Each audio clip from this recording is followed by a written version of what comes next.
Good morning, kahit mainit. Walking tayo mga people. Nakita ko na si Nadia doon banda at si Chaba. Naiwan na talaga ako. Nasaan na yun sila? Grabe, wala pa rin indication si baby girl na lumabas. Pagkagising ko, masakit lang yung likod ko. Yun lang, walang ibang sakit. Kaya walking na naman tayo mga people. May pa naman, meron pa akong bukas at saka meron pa akong 2 days para i-try itong i-push. Nakita ko na si T. Titira na naman tayo ng dates para pagkasakali. So while nag-walk, yan naman yung aking papakin. Alis na ako mga people. Hindi na ako magdadala ng phone kasi ang hirap, ang dami kong bitbit. Dates, tubig, tapos payong. Hindi na ako mag-vlog doon kasi same lang din naman. So update ko na ako later. Kain tayo, dates, masarap. Nakabalik na kami from walking and kinontinue ko ito sa bahay kasi hindi pa naman ako hinihingal. Nakapag-walk ako ng mga 2.6 kilometers. So, gawin kong 3 kilometers yung walking ko. Hindi talaga ako hiningal mga people. Parang masarap pa mag-walking. Pinapawisan nga ako. Sana all, mainit din kasi.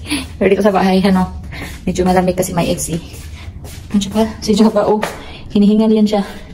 Hinihingal siya. Since sa kanila ni D is hindi walking, jogging. Kaya yan siya. Breakfast tayo. So, yan. Multi-grain bread lang. Itlog, cheese, at saka tomato. Yan ang ating breakfast for today, guys. Then, parisan lang natin ng kunting kape na maraming gatas. So, na ang ating breakfast.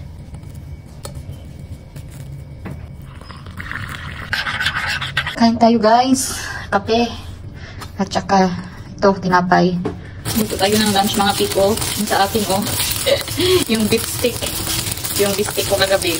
Yan, yung leftover. Hinalo ko na lang yung kanin para makuha ko lahat yung sauce niya. Wala kasi sabaw. Sayang. At yan, kaya dinagting ako ng sweet potato. Kasi i-mash natin yan later. Para partner sa kanyang salmon. Diba? Para-paraan lang yan, Ready na yung lunch ni D. Ako mamaya na po kakain. Kasi busog pa ako, kakain ko lang ng breakfast kanina mga 9:30 ata yun. So, siya muna kakain ng lunch. And later na ako siguro mga 1:30 kakain ng aking lunch. Alas 2:30 na dito, guys. Ngayon pala ako kakain ng aking lunch. Kasi ngayon pala ako nagutom.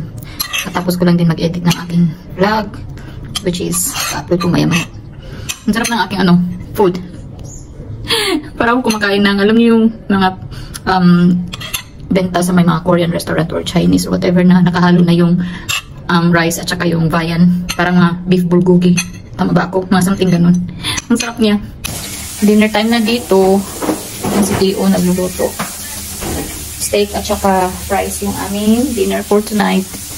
Kay Jaba, lang, dog biscuit. Walang something special sa kanya. At Jaba, walang isda. Wala. Kanina binigyan ko lang siya ng nagprito ako ng itlog. Hinalo ko sa dog biscuit niya. Nagustuhan naman niya. Pero ngayong gabi wala. Kala niya meron siyang steak kasi naamoy niya yung beef. Kawawa. Yun siya alam niya hindi siya pwede sa kusina pag nagluto si Jay. Kasi papagalitan siya kaya dyan lang siya nagantay. Kain tayo, guys. Yun lang kunti lang sa akin. Kaon. Sabi ni T, kaon. Hey guys, ang sarap ng aming dinner kanina pero kunti lang yung kinain ko. Malit na nga yung steak yung pinaluto ko kay D. Hindi ko pa naubos. Binigyan ko pa siya ng konti at saka kay Jaba din. Kasi, late man ako nag-lunch. So, hindi ako naguto masyado ng dinner. So, yun. Kahit konti lang. Nabusog pa din si Juntis. Kung sa bagay, wala nang space sa tiyan. Hinupitan lahat ni baby girl. And before pala ako matulog, yan. Yung nag-marinate ako ng chicken liver. Kasi, supposedly, lutuin ko to kanina. Pang dinner ko. Si D, hindi naman yun kumakain masyado nitong atay ng manok. So, binigyan ko siya ng option. Sabi ko, may steak sa fridge, sa freezer. Yun na lang lutuin for dinner. Tapos itong chicken liver, bukas ko na lang lutuin. Kaya i-marinate ko na ngayon. Ito yung ating, I think, lunch for tomorrow. And yung sobra, sa ating pag-iimbak. Diba? Last na yun na magluto ko kasi wala nang space yung freezer. 6 lang yung pwedeng magkasya. So, yun guys, si Jaba, nag-aantay sa akin sa may hagdanan. Ang oras na ba? 11:15 na dito ng gabi. Si baby girl wala pa rin. Hindi pa rin siya masyado nagpaparamdam. Kanina kung ano-ano nang ginawa ko dito sa bahay. Nagdakwalk na ako. Tapos nag-yoga ball. walking dito sa loob ng bahay. Tapos dito sa may hagdanan. Lahat na. Parang kunting upo nga lang yung ginawa ko today. Na-feel ko yung pressure sa pelvic ko at sa baba na part. Tsaka yung paninigas ba ng tiyan. Pero not to the point na, alam mo yung masakit na. Ganun. Ano lang, kunti lang, ganun. Mabigat lang. Ewan ko ba to si Bata-Batuta. Sana bukas magparamdam na ito. Kasi malapit ng Sabado. Uy, malapit ng Sabado. Wala na. Napasok na tayo. So, yun lang mga people ang aking vlog for today.